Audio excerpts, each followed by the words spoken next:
Petang berasin berarti ini kan menir makanan ayam. Dikemas bahwa ini adalah premium. Wah, kalau itu kriminal itu. Ini pidana sudah itu. Ini pidana sudah tersangka.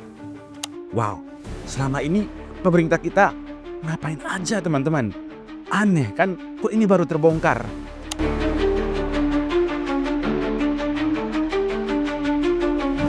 Teman-teman, mari kita mulai dengan sebuah fakta yang sangat mengejutkan, tapi juga menghina akal sehat dan martabat bangsa ini. Selama bertahun-tahun, sebagian besar dari kita mungkin telah mengonsumsi beras premium yang sejatinya adalah pakan ayam.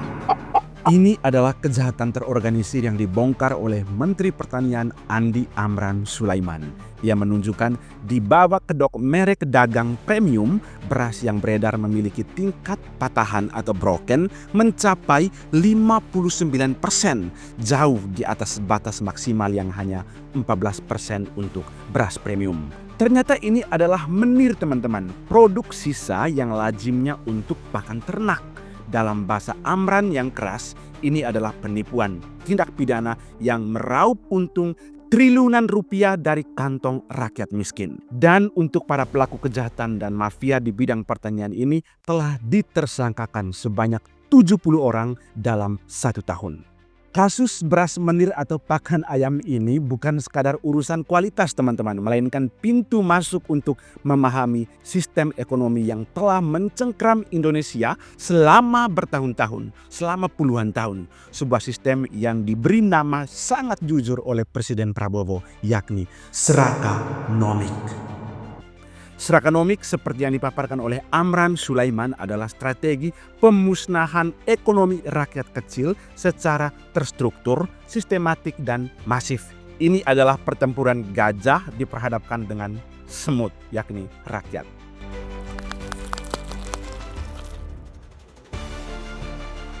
Para konglomerat yang memiliki modal triliunan dan menguasai pabrik penggilingan raksasa dengan kapasitas 50 juta ton melakukan pembunuhan ekonomi terhadap 161.000 penggilingan kecil yang kapasitas totalnya itu hanya 116 juta ton. Caranya sederhana namun sangat biadab sebenarnya. Mereka menaikkan sedikit harga beli gabah misalnya dari 6.000 menjadi 6.500, membuat pabrik kecil tidak akan pernah kebagian gabah. Tanpa bahan baku, pabrik atau penggilingan kecil pasti akan mati. Mereka pun menyerahkan diri kepada pemain besar sehingga seluruh rantai pasok dikuasai oleh segelintir konglomerat. Inilah mekanisme kapitalisme predator. Ini adalah contoh nyata dari neoliberalisme yang tidak hanya bersaing, melainkan sengaja mematikan yang lemah. Namun kejahatan Serakanomik jauh melampaui perang harga teman-teman. Fakta berikut ini akan lebih sangat mencengangkan. Serakanomik adalah sistem yang menjadikan APBN sebagai sumber kekayaan pribadi segelintir orang. Amran Sulaiman dengan lugas menghitung bahwa subsidi pemerintah untuk sektor pangan mencapai lebih dari 160 triliun per tahun. Subsidi itu untuk pupuk, untuk solar, alat, dan lain sebagainya. Karena para konglomerat ini menguasai 50% atau lebih dari rantai pasok beras, maka mereka secara efektif merampas sebanyak 70 triliun uang subsidi rakyat yang seharusnya untuk rakyat miskin, tapi justru merekalah yang menikmatinya. Subsidi yang lahir dari keringat dan pajak seluruh rakyat Indonesia didesain untuk menyejahterakan petani dan menjaga harga di tingkat konsumen miskin, justru dinikmati dan diputar oleh orang-orang kaya. Wow, selama ini pemerintah kita ngapain aja teman-teman? Aneh kan, kok ini baru terbongkar? Kalau penggiling padi tidak mau tertib, tidak mau patuh kepada kepentingan negara, ya saya gunakan sumber hukum ini, saya katakan saya akan sita penggiling-penggilingan padi itu. Inilah ironi terkelam, terpahit, dan memalukan sebenarnya. Para penikmat Serakanomik menjadi kaya raya karena subsidi oleh uang negara, uang yang seharusnya untuk rakyat miskin. Dan teman-teman, selain perampasan subsidi, mekanisme Serakonomik juga bekerja melalui keanehan komoditas di Indonesia, sebuah fenomena yang menggugurkan semua hukum pasar di dunia. Contoh yang paling nyata adalah paradoks harga minyak goreng, teman-teman. Indonesia adalah produsen minyak sawit CPO terbesar di dunia, menguasai 60% pasokan global. Namun 4 tahun lalu, minyak goreng kita bisa langka dan harganya melambung tinggi di dalam negeri loh. Hukum pasar mengatakan ketersediaan tinggi harusnya menekan harga.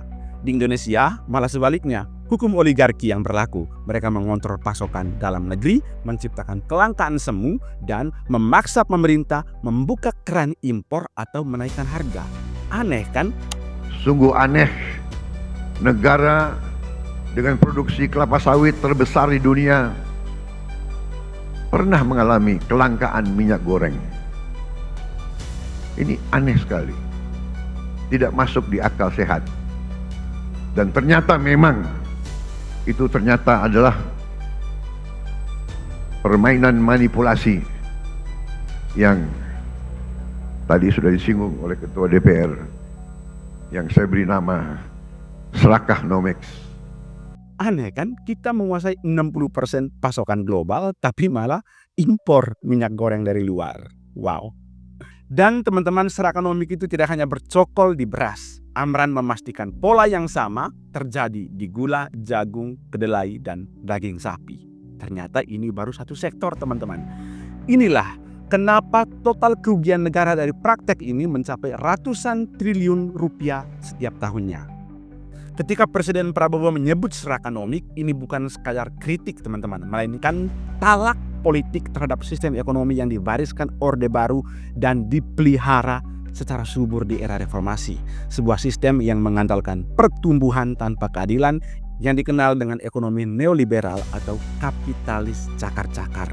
Langkah ekstrim Menteri Amran yang berani bertindak di tengah peringatan hati-hati terhadap risiko politik dan pembalasan para konglomerat ini adalah penanda dimulainya reset ekonomi pemerintahan Prabowo. Ini adalah komitmen nyata untuk menggeser paradigma dari ekonomi yang berbasis Serakonomik menjadi ekonomi berdaulat yang berpihak pada rakyat kecil. Lebih sosialis lah, teman-teman.